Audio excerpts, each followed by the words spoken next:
머릿속이 복잡하거나 지우고 싶은 생각이 있을 때 어떤 사람들은요, 어려운 퀴즈를 푼다고 해요. 낱말 맞추기나 빙고 게임 같은 거요. 시집은 어떨까요?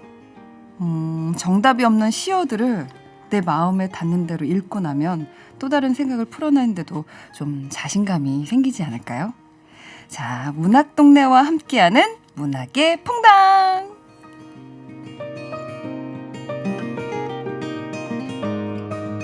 책과 음악이 함께하는 미니 북 콘서트. 오늘은 깨어있는 발랄함 박상수 시인님과 함께합니다. 안녕하세요. 네, 안녕하세요. 반갑습니다. 네, 반갑습니다. 우리 퐁당 가족들한테 인사 좀 부탁드릴게요. 네, 저는 그 시쓰고 평론하는 박상수라고 합니다. 여기 그 길디님을 비롯해서 두 분 네. 연주자까지 이렇게 자리에서 직접 뵙게 돼가지고 너무 기쁘고 영광입니다. 그리고 청취자 여러분들께도 반갑다는 인사를 전합니다. 네, 반갑습니다. 자, 그리고 문학의 감동에 또 음악의 감동까지 더해주는 분들이죠. 세계 1위의 하모니시스트 박종성 씨. 네, 저도 뵙게 돼서 영광입니다. 하모니시스트 박종성입니다. 네, 그리고 문학의 퐁당의 공식 MSG 마성의 감성 피아니스트 조혜문 씨. 네, 오늘도 적절하게 MSG 뿌려드리겠습니다. 피아니스트 조영훈입니다. 반갑습니다. 네, 반갑습니다. 내일 모레면 벌써 내일 모레예요? 설 연휴예요. 맞아요. 설이 다가왔는데 어떻게 세 분 그러고 보니까 세 분 다 남자분이시네요. 어떻게 설 연휴 무슨 계획 같은 거 있으세요?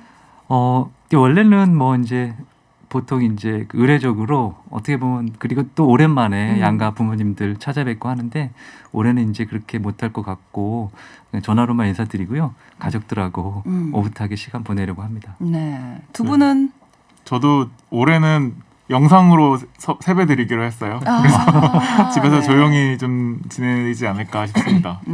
조영훈 씨는 저희도 이렇게 서로 얼굴을 자주 대면하지 못하고 지내온 시간들이 많아서 그런지 저는 이번에는 조심스럽게 부모님을 찾아뵈려고 합니다. 그렇습니다. 물론 서울에 계십니다. 저는 음식을 만들 예정이에요. 사실 이렇게 차례상을 만드는 게 저는 사실 많이 하는 게 없어요. 저희 언니가 다 하지. 저는 다행히 언니들이 많거든요. 언니들이 고생을 참 많이 해주시고 그중에 저는 한 2개 정도 좀 손을 도와주는데 올해는 또 근데 그런 게 있어요. 이게 음식을 만들 때 차례 음식을 만들 때 좀 힘들긴 한데 음식이 잘 되잖아요. 그러면 그 한 해가 왠지 좋은 일이 가득할 것 같고 맞아요. 이런 네. 마음이 있어요. 그렇습니다. 아유 이제 설이네요. 네.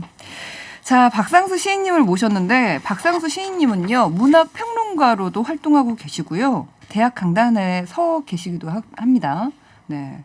시 평론 강의 최근에는 이 중에서 어떤 일에 시간을 제일 많이 할애를 하고 계세요? 네, 다행히 그 방학이라서요. 네, 학기 중에는 여러 가지 일을 시간을 쪼개서 하는데 방학 동안에는 그래도 제가 좋아하는 일들을 조금 집중할 수 있어서 한동안은 계속 시를 좀 썼었고요. 네. 지금은 뭐 좋아하는 책들 또 못다 읽었던 책들 찾아서 읽고 있습니다. 혹시 가장 최근에 잡고 있는 책 있을까요?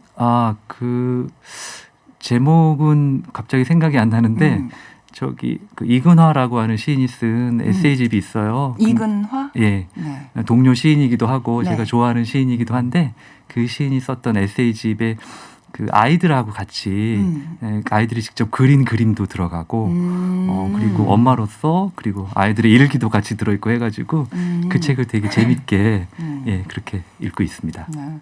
평론가는 해설도 하고 비평도 해야 되잖아요. 네. 문학 중에서도 시는 좀 어떻게 보면 가장 자유로워야 하는 장르가 아닌가 싶은데 시를 해설하고 비평한다는 거 어렵지 않으세요? 시를 어떻게 비평을 하지? 네. 그럼 좀 어려운 것 같아요. 네, 느낌이. 보통 이제 많은 분들이 그 시비평 하면은 이제 그렇게 생각하시는 것 같아요. 이제 고등학교 때까지 우리가 시교육이 끝나잖아요. 그래서 정답을 찾아야 될 것 같다고 생각들을 하시는데 비평가들마다 이제 시집 읽는 방법이 다 다르고요. 네. 다만 그걸 어떻게 설득력 있게 나는 이렇게 읽었어라고 얘기할 수 있는가가 중요한 것 같아요. 그래서 저도 그렇게 읽고 제 나름대로의 방식으로 이렇게 설명을 드리는 그런 글들을 쓰는데 사실은 마음처럼 안 되는 게 다른 시인들 작품 읽을 때 더 애틋해져요. 왜냐하면 어떻게 이렇게 참 힘들게 썼을 것 뭔지 같다. 알아요. 네. 다른 배우들이 연기하는 거 보면 애틋한 느낌이에요. 얼마나 고생했을까. 이 한 문장이 사실 별거 아니지만 얼마나 고생했을까 싶은 마음 때문에 네. 좀 이렇게 다독이면서 품는 약간 그런 글들을 좀 쓰게 되는 경우가 있고, 그리고 또 하나는 제가 비평을 하다 보니까 절대 거만해지지 못하는 부분도 있는 것 같아요. 네, 세상에 이렇게 글을 잘 쓰는 시인들이 많고 각자의 목소리가 이렇게 달라서 이렇게 재미난 것들을 이렇게 쓰는데 그러면 나는 뭐 약간 이 질문들로 늘 돌아와가지고 네. 그게 아마 두 개를 같이 하는 그런 어떤 어려움이기도 하고 또 보람이기도 한 것 같습니다. 네. 비평을 한다라는 건 시도 쓰시면서 또 비평을 하신다는 거는 끊임없이 자신한테 오는 좋은 자극들이 있다라는 거네요. 네네. 왜냐하면 제가 쓰는 문장이 결국 저한테 돌아오니까 이걸 내가 감당할 수 있는가라는 질문을 하게 되는 것 같습니다. 이거 너무 궁금해요. 시요. 시는 그냥 내 안에 있는 무언가인 것 같은데, 근데 네, 시리가 저기 계속 조용훈 씨의 시리가 계속 대답을 하네요. 깜짝 놀랐습니다. 시를 배우는 것? 그 도움이 될까요? 왜 시골의 그 할머니들이 네. 시를 써서 또 책을 내기도 하셨고 그런 작품 보면 저도 굉장히 감동을 받거든요. 네. 물론 이제 마음에서 우러나온 대로 쓰는 것도 그 자체로 굉장히 의미가 있는데 어느 부분에서는 한 3개월, 6개월 네. 최소한 이 정도만 배워도 일단은 어떤 시의 문법이라는 거를 자기가 좀 알게 되기 때문에 내 안에 있는 감성이나 네네네. 이런 것들은 있지만 그걸 꺼낼 수 네네. 있는 방법들을 좀 배우면 훨씬 네. 도움이 되겠네요. 어떤 기본적인 틀만 조금 배워도 훨씬 다른 내용의 글들을 더 풍부하게 쓸 수 있다라는 그런 말씀을 드릴 수 있을 것 같아요. 네. 박종성 씨, 조용훈 씨는 음악인에게 평론가란? 평론가 처음에는 되게 딱딱하게 느껴졌었는데 네. 실제로 제가 만나본 평론가 분들은 네. 연주자들과 관객들을 좀 이어주는 좀 연결고리나 다리 같은 생각이 들었거든요. 연주자가 어떤 생각을 가지고 연주하는지를 다 말할 수가 없으니까 그런 것들을 관객들한테 좀 쉽게 설명해주기도 하고 어떻게 이 음악을 감상해야 될지, 어떻게 음악을 들어야 할지 그런 것들을 좀 소개해주는 분들이라는 생각이 들어서 네. 되게 좋은 직업인 것 같아요. 저희 감사한 연주자들한테는 직업. 네. 꼭 필요하신 분들인 것 같기도 하고. 네. 저는 사실 조금 두려운 존재처럼 두려운 존재. 느껴졌는데 평가를 계속 받아야 되니까. 진짜 이 평론가란 단어에서 론자만 빼면 평가가 되잖아요. 그래서 뭔가 평가받는다는 느낌을 이렇게 많이 받았었는데 또 박종성님 얘기 듣고 나니까 또 좀 더 좋은 것을 찾아가는 그런 교두보 역할을 해주시는 내가 하지 못한 네. 부분들을 또 알려주기도 하고 네. 딱 집어서 보여주기도 하니까요. 자, 우리 박상수 시인님은요. 지난 2000년에 시인으로 등단을 하셨고요. 2006년에는 첫 시집을 내셨어요. 제목이 후르츠 캔디버스. 네. 후르츠 캔디버스? 맛있겠는데? 발랄한데요. 이후에 숙녀의 기분 그리고 오늘 같이 있어 이렇게 두 권의 시집을 더 내셨어요. 오늘은 그 첫 번째 시집인 후르츠 캔디버스를 중심으로 좀 얘기를 나눠볼까 합니다. 왜냐하면 몇 달 전에 개정판이 다시 나왔대요. 와. 네, 14년 만에 개정판. 기분이 어떠세요? 사실은 좀 신기하고요. 네. 그 사이에 드문드문 메일도 받고 해서 시인님 혹시 그 첫 시집 안 갖고 계시냐고 저한테 좀 파시라고 절판이 됐대요. 네. 맞아요. 그런 메일도 받고 했었는데 다행히 기회가 닿아서 네. 이렇게 새로 나오게 됐는데 좀 낯설어요. 그러니까 왜냐하면 그때 당시 이 시집을 쓸 때는 나는 왜 사실은 이 정도밖에 못 쓸까? 약간 이런 생각이 있었는데 이제 시간이 지나고 다시 돌아보니까 네. 그래 이거는 그때밖에 쓸 수 없었던 지금 다시 쓰려고 해도 못 쓰는 그런 언어구나라고 뒤늦게 좀 깨닫게 돼가지고 그런 기분이 조금 신기하고 또 묘하기도 하고 그렇습니다. 절판되고 난 다음에 이 시집 가격이요 엄청 비쌌대요. 절판을 잘 시켰나 지금. 근데 시집들은 그렇게 절판이 잘 된다면서요? 네네. 시집들은 물론 이제 지금은 조금 다르긴 한데 얼마 전까지만 해도 사실은 그 좋은 시집들이 네. 한번 절판이 되면 또 상당 기간 동안 오래 있다가 또 이렇게 나오거나 아니면 아예 사라지거나 하는 경우들이 있어서 시를 쓰거나 공부하는 사람들은 헌책방이나 이런 곳에서 그 옛날 시집 발견할 때 그 기쁨들이 있거든요. 네. 그런 좀 기분이죠. 상황이기도 하고. 큰 서점을 가면 저희 시집이 꽂혀 있는 시집 그 코너를 항상 꼭 가서 봐요. 어떤 시집들이 나왔는지 아직 어떤 시집들이 있는지를 좀 확인을 하는데 생각보다 코너가 되게 작아요. 네. 그래서 항상 좀 맞아요. 아쉽다라는 생각을 네네. 하고 있습니다. 자, 후르츠 캔디버스. 뭔가 되게 침이 고이는 되게 그런 느낌인데 어떤 시들이 모여 있나요? 이 시집에는. 사실은 굉장히 저 나름으로는 굉장히 긴 시간이거든요. 유년기 그리고 청소년기 뭐 한 대학교 1학년 이 정도까지의 제 어떤 정서라든지 감수성이 모여 있는 시집이라고 할 수 있고 그리고 저 스스로는 사실은 뭐랄까요 제 세대가 갖고 있는 그 도시 변두리 시대의 감수성 같은 거라고 생각하거든요. 도시 변두리 시대. 왜냐하면 네. 제가 그 대림동이랑 고척동, 구로동 이런 쪽에 살았거든요. 아, 네. 근데 너무 옛날 얘기 같지만 그 대림동 그 2호선이 그 하천변 위로 이렇게 들어서기 전에 네. 그 하천변에서 어린 시절 놀기도 했어요. 혹시 몇 년생인지 여쭤봐도 돼요? 아, 저보다 어릴 거라고 생각하고선 여쭤봤었는데. 74년생인데요. 아, 오빠. 죄송해요. 아까 반말해서. 아니에요. 제 동생인 줄 알고. 네. 네, 근데 그때는 참 뭐랄까요. 그게 절대로 이렇게 깨끗하다거나 아름답다거나 할 수 없는 그런 풍경들인데, 근데 이제 그런 것들을 기억 속에서 다시 이렇게 이미지로 만들어내는 과정에서 그게 이렇게 모서리들이 닳고, 그다음에 조금 더 아름답게 이렇게 만들어지는 작용이 생기거든요. 근데 네. 그런 과정들을 거쳐서 제가 다시 이렇게 불러낸 제 유년과 뭐 청소년기와 그때의 기억이라서 저한테는 이제 좀 네. 아프면서도 좀 애틋한 그런 마음으로 다시 돌아보게 되는 시절에 관한 시집입니다. 나의 과거, 나의 추억들이 후르츠 캔디버스 같으면 좋겠네요. 네, 근데 그렇게 되기를 바라는 마음으로. 그 당시에는 되게 막 아프고 상처받고 쓰고 막 이런 기억들이 있어도 지나서 그때를 다시 되돌아보면 네. 하나같이 그렇게 다 소중하더라고요.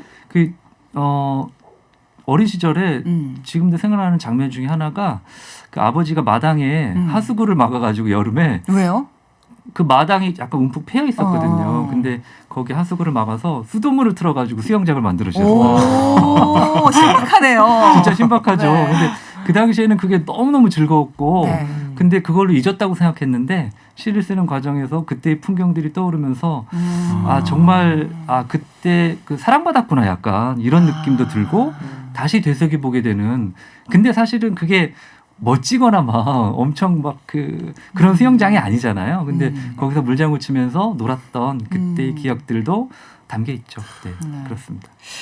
박종숙 씨, 조영훈 씨는 혹시 네. 궁금한 거 없으세요? 저는 이번에 이제 초판이 되었다가 중간에 잠시 절판됐다가 다시 이제 재발행이 된 네. 거잖아요. 그런데 시집을 이렇게 딱 처음에 펼쳐보면 이제 시인의 말이라고 해서 본인께서 쓰신 문구가 있는데 그게 초판하고 개정판하고 다르게 적혀 있더라고요. 그래서 초판에 시인의 말에는 이렇게 적혀 있었어요.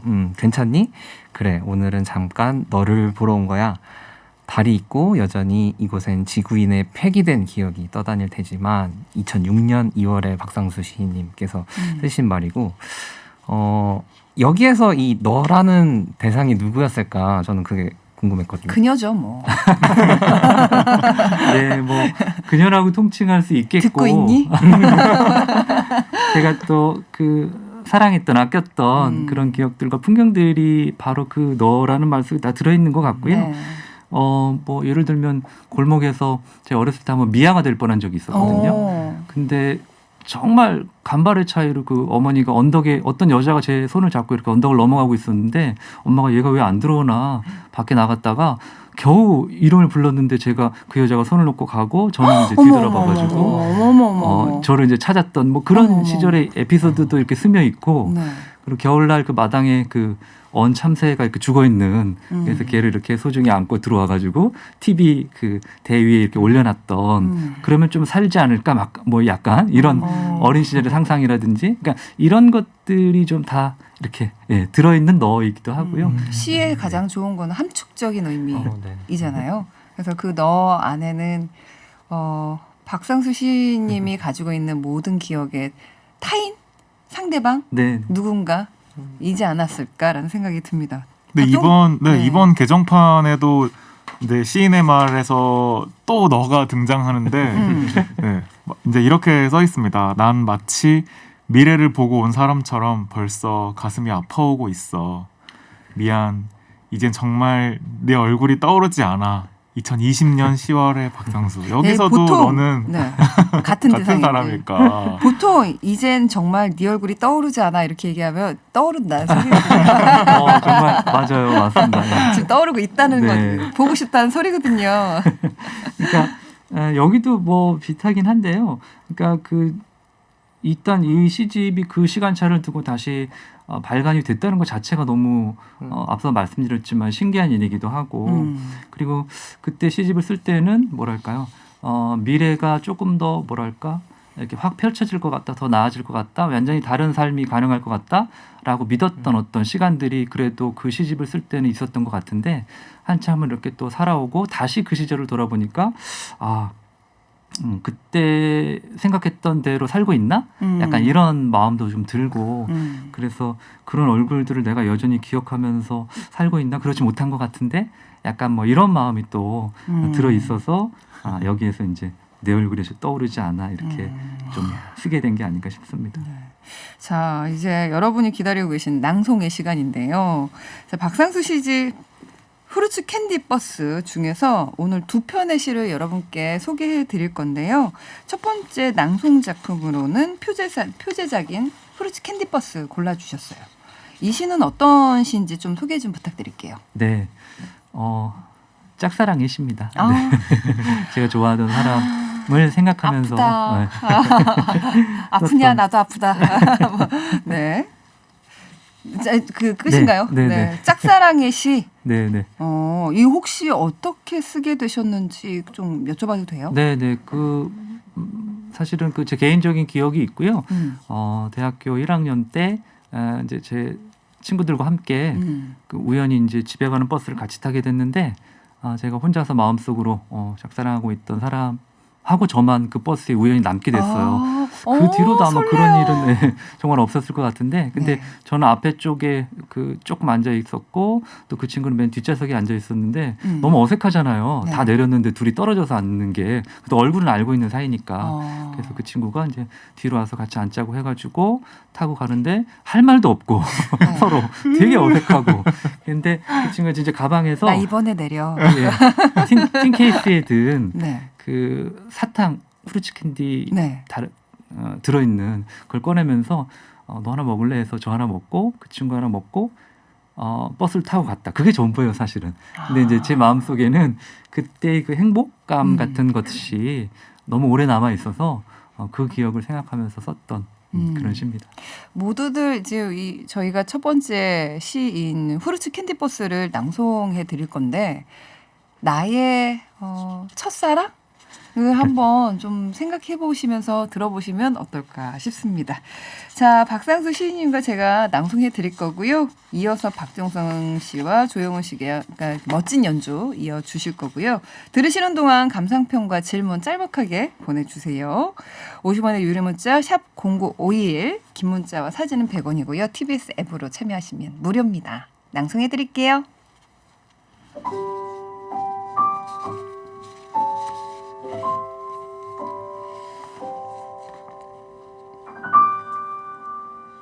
후르츠 캔디버스 박상수. 당신과 버스에 오른다. 텅 빈 버스의 출렁임을 따라 창은 열리고 3월에 벌써 익은 햇빛이 전해오던 구름의 모양, 바람의 온도, 당신은 말없이 창밖을 내다보던 타인이어서 낯선 정류장의 문이 열릴 때마다 눈빛을 건네보지만 가로수와 가로수의 배웅 사이 내가 남기고 가는 건 닿지 않는 속삭임들 뿐. 하여 보였을까 한참 버스를 쫓아오다 공기 속으로 스며드는 하얀 꽃가루. 다음엔 오후 2시의 햇빛. 그 사이에 잠깐 당신, 한 번도 그리워해본 적도 없는 당신. 내 입술 밖으로 잠시 불러보는데 그때마다 버스는 자꾸만 흔들려 들썩이고 투둑투둑 아직 얼어있던 땅속이 바퀴에 눌리고 이리저리 터져 물러지는 소리. 무슨 힘일까? 당신은 홀린 듯 닫힌 가방을 열고 오래 감추어둔 둥글고 단단한 캔디 상자를 꺼내네. 내 손바닥 위에 캔디를 올려놓을 때 떠오르던 의문과 돌아봄, 망설임까지 어느덧 그것들이 단맛에 녹아 버스 안을 채워나갈 때 오래전에 알았던 당신과 나, 단단한 세상은 여전하지만 시작도 끝도 없고 윤곽마저 불투명하던 당신에게 아주 잠깐 속해 있을지도 모른다는 생각이 든 이 순간.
네, 너무 좋다. 역시 이 시간 너무 좋아요. 네, 후르츠 캔디 버스에 이어서 들으신 곡은 일기예보의 인형의 꿈이었습니다. 네. 이 노래를 선곡하신 이유가 있을까요? 이렇게 풋풋하고 아름다운 이 짝사랑의 곡에 가장 또 어울리는 곡이지 않을까. 네. 또 이 짝사랑과 이 풋풋한 사랑의 대명사잖아요. 이 인형의 꿈이. 네. 그래서 이 곡을 연주하지 않을 수가 없었습니다. 네, 유튜브에서 구름바다님께서 하모니카, 피아노 연주, 감성이 총출동합니다. 해주셨습니다. 그리고 4317님께서는요. 142번 버스입니다. 창밖 햇살이 얼굴을 토닥여주고 퐁당퐁당은 귀를 간지럽히네요. 포근하고 감사해서 눈물이 흐릅니다. 이렇다니까요. 우리 퐁당 가족들은 이게 함께 닮아가나 봐요. 되게 이게 시를 낭송해 드리니까 모두가 시인이 되는 것 같은 느낌이 듭니다. 8957님께서는요. 시내버스 기사입니다. 오늘도 어김없이 승객분들과 방송 들으면서 안전운행하고 있는데요. 너무 감동적이네요. 눈물이 다 납니다. 나오는 노래가 인형의 꿈 맞죠? 라고 해주셨고요. 6126님께서는요. 학창시절의 기억들이 새록새록 새싹들이 올라오는 듯 이렇게 새롭습니다. 무뎌진 마음이 여고 시절의 마음으로 되돌아가게 합니다. 파란 맑은 하늘 같은 시와 음악이 마음을 잔잔히 흔들어 놓습니다. 오늘 하루가 기대됩니다. 라고 해주셨습니다. 이게 뭔가 맑아지는 느낌이에요. 진짜. 그리고 시에서 시작이 돼서 나의 추억 여행을 내 과거로 추억 맞아요. 여행을 하는 것 같은 그런 기분이 들었는데 작가님은 어떠셨나요? 저는 인형의 꿈 나오는 순간 마음속으로 가사를 또 따라서 한 걸음 뒤에 그 생각이 자꾸 나면서 겹쳐지네요. 그래서 감정이 더 네. 풍부해지는 것 같은 네. 그런 경험이었습니다. 그러고 보니까 한 걸음 뒤에 우리의 추억들이 항상 있네요. 그래서 내가 위로를 받고 싶을 때 혹은 나를 힘내게 하고 싶을 때 그 한 걸음 뒤를 돌아보면 나의 추억들이 나를 기다려주고 있었다는 그 사실이 왠지 좀 위로가 되는 그런 기분이 들었어요. 네. 그렇습니다. 조용훈 씨, 네. 이 시의 어떤 부분이 제일 마음에 와 닿았나요? 글쎄요. 갑작스런 질문이라서. 저는 네. 이 시를 낭송을 해드리면서 무슨 느낌이 들었냐면 시인에게 일상은 그냥 우리가 보내는 일상과는 다르구나 그렇죠. 라는 생각이 들었어요. 어떠신가요? 사실은 그러니까 늘 시인의 마음으로 살 수 있으면 좋겠는데 그러지 못할 때가 많거든요. 그렇죠. 그래도 시를 쓰는 사람들은 최소한 시를 쓰고 고민하고 생각하는 순간만큼은 그냥 무심히 흘려보냈던 일상을 다시 한번 되새기면서 그 기쁨과 그 다음에 놓쳤던 어떤 감정들을 이렇게 되살려내거든요. 혹시 하루를 막 정신없이 보내고 난 다음에 그 하루를 되돌아보는 시간들을 항상 가지시나요? 듬성듬성 그래요. 듬성듬성. 네, 그래서 사실은 일부러 시를 쓰려고 하죠. 몸을 시를 쓸 수 있는 예민한 상태로 만들려는 기간의 어떤 그 준비가 필요하거든요. 그래야 사실은 그런 것들을 다시 되살려낼 수 있더라고요. 네. 이 후르츠 캔디버스를 읽으면서 저도 좀 느꼈지만 박상수 시인의 시를 읽고 많은 분들이 발랄함에 대해서 이야기를 하세요. 출판사 평에도 깨어있는 발랄함으로 지금 이 시대에 시를 쓰는 시인이라고 소개가 되어 있거든요. 깨어있는 발랄함이란? 그러게요. 저는 자고 있어요. 그 발랄함. 한 저녁 8시에 깹니다.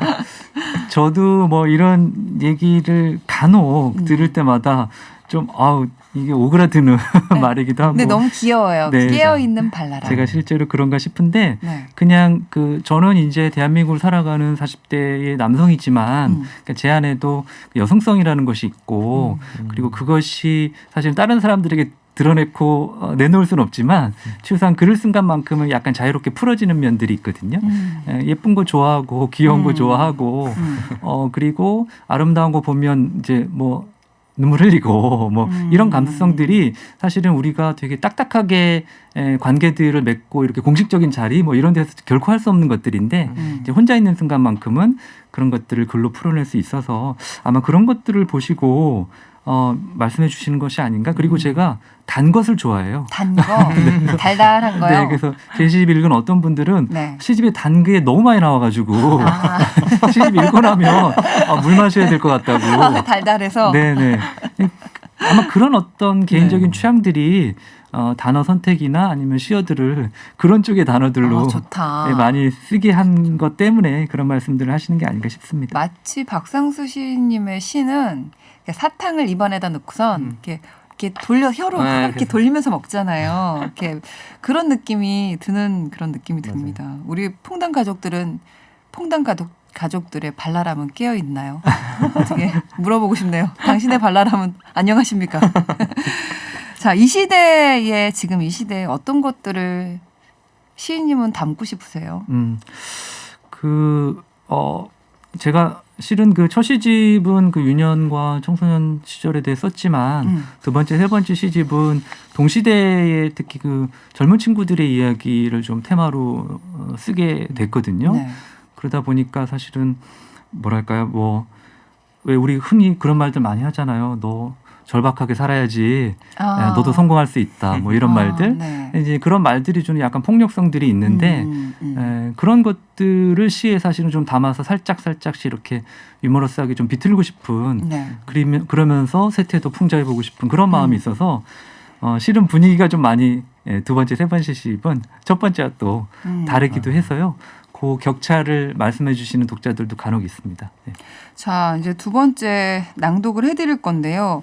날 수 있어 룩셈부르크를 찾아가라는 시인데요. 이 시는 어떤 시인 거죠?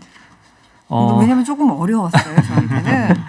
네, 여기 내용 중에 냉장고에 넣어둔 시계는 잘 돌아가고 있겠지라고 했는데 냉장고에 시계를 넣어두세요? 아니, 그렇지 않죠. 네. 근데 글을 쓰는 순간에는 자유롭게 상상할 수 있으니까 야, 냉장고에 시계 넣어두면 제가 잘 돌아갈까? 멈추지 않을까? 궁금하다 갑자기. 네.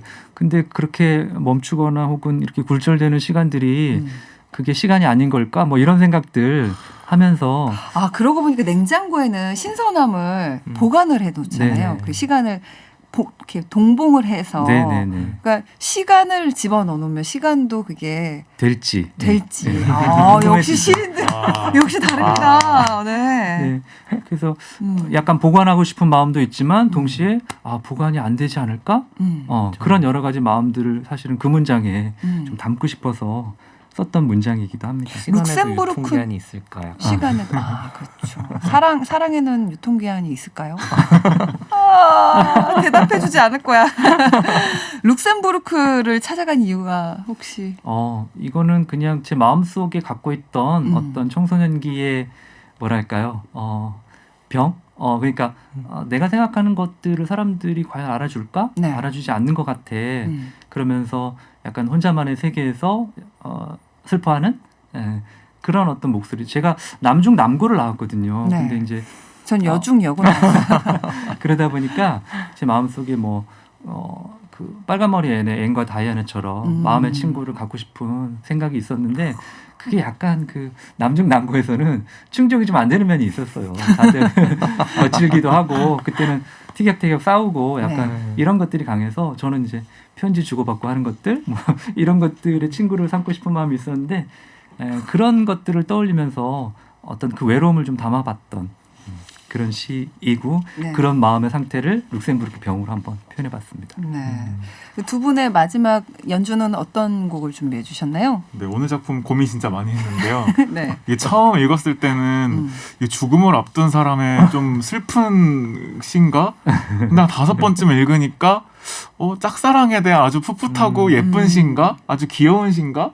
근데 한 10번쯤 더 읽으니까 이 삶에 대한 고민과 아까 말씀하신 그런 나에 대한 뭐 고독함 이런 거에 대한 시인가? 이런 여러 가지 감정이 좀 오가면서 결국은 에릭 사티의 이게 정확한 발음일지 모르겠는데 즈뚜브 즈뚜브 당신을 원해요라는 당신을 뜻의 원해요. 곡인데요. 이 에릭 사티가 그런 살아있는 당시에는 그렇게 인정을 받지 못했었어요. 그래서 되게 고독하고 뭐 침묵의 작곡가라는 이 평을 듣기도 할 정도로 좀 외로웠었는데 그 자신의 음악을 계속 나가면서 나중에는 뭐 드뷔시나 라벨 같은 훌륭한 작곡가들한테 영향을 주었던 명곡을 남긴 작곡가인데 시간이 별로 없습니다. 네.